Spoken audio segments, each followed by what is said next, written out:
মই এগৰাকী বিবাহ বিচ্ছেদ মহিলা। মই প্ৰথম অৱস্থাৰ পৰাই অৰুণোদয় পাই আছিলোঁ, কিন্তু এতিয়া বুথৰ লিষ্টত মই সুধিলোঁ নাম নাই অহা বুলি কৈছে। মই মুখ্যমন্ত্ৰী মহোদয়ক এইটোৱে অনুৰোধ জনাওঁ যে উপায়ুক্ত মহোদয়কো অনুৰোধ জনাওঁ বুথৰ সদস্যসকলক যে এইটো বিহিত ব্যৱস্থা কৰে। মোৰ এটা সৰু ল'ৰা আছে, মই সেই 1250 টকাতে মোৰ সৰু ল'ৰাটোক মই হেৰি কৰিব পাৰোঁ, কিন্তু এতিয়া মোৰ নামটো কিয় নাহিলে? সেয়ে মই আয়ুক্ত মহোদয়ক এইটোৱে অনুৰোধ জনাইছোঁ যে বুথৰ সদস্যসকলক যে বিহিত ব্যৱস্থা লয়। প্ৰমাণ আছে ঘৰ দুৱাৰ চাব পাৰে মই পাবলগীয়া নে নলগীয়া। তেওঁলোকে মোক সেইটো কেলৈ কাটি দিলে? তেওঁলোকে বুথৰ 4জন সদস্য যেতিয়া নেকি আমাৰ দুখীয়া মহিলাখিনিক কাটি দিছে, তেওঁলোকে শাস্তি পোৱাটো কমিটিখনেই বিচাৰিছিলে 4জনীয়া, যে আমাক পইচা দিলে আমাৰ 7গৰাকী মানুহৰ নাম কাটিছে পাই থকা।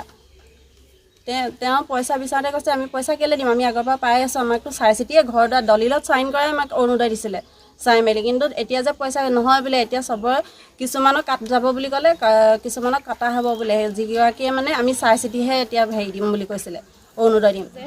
মোৰ প্ৰথমৰ পৰা পাই আছিলোঁ, পঞ্চায়তে যেনেকৈ আমাক দিছিলে তেনেকৈয়ে পাইছোঁ। মই পাবলগীয়া মানুহ, মোৰ কোনো হেৰি নাই, ঘৰ দুৱাৰো নাই বা চৰকাৰী চাকৰিও নাই বা গাড়ী ঘোঁৰাও নাই, কাটিবলগীয়া মোৰ হেৰি নহয়। কিন্তু এতিয়া বুথ কমিটিয়ে কৈছে যে মই হেনো বৃদ্ধ পেঞ্চন পাওঁ। বৃদ্ধ পেঞ্চন পাওঁ, ঠিক আছে, মোৰ একাউণ্টত দেখুৱাব লাগিব বৃদ্ধ পেঞ্চন। মইতো আজিলৈকে বৃদ্ধ পেঞ্চন পোৱা নাই। মোক কৈছে বৃদ্ধ পেঞ্চন পায়। মই ইমান বলিয়া হোৱা নাই মই 45 বছৰত বৃদ্ধ পেঞ্চন ল'বলৈ।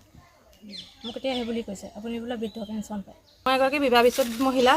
মই প্ৰথম অৱস্থাৰ পৰাই অৰুণোদয় পাই আছিলোঁ, কিন্তু এতিয়া বুথৰ লিষ্টত মই সুধিলোঁ নাম নাই অহা বুলি কৈছে।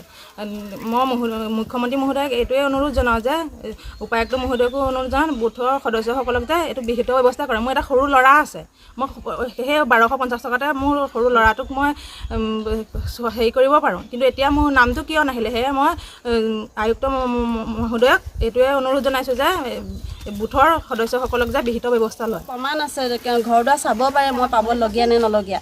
তেওঁলোকে মোক সেইটো কেলৈ কাটি দিলে? তেওঁলোকে বুথৰ 4জন সদস্য যেতিয়া নেকি আমাৰ দুখীয়া মহিলাখিনিক কাটি দিছে, তেওঁলোকে শাস্তি পোৱাটো কমিটিখনেই বিচাৰিছিলে 4জনীয়া, যে আমাক পইচা দিলে আমাৰ 7গৰাকী মানুহৰ নাম কাটিছে পাই থকা।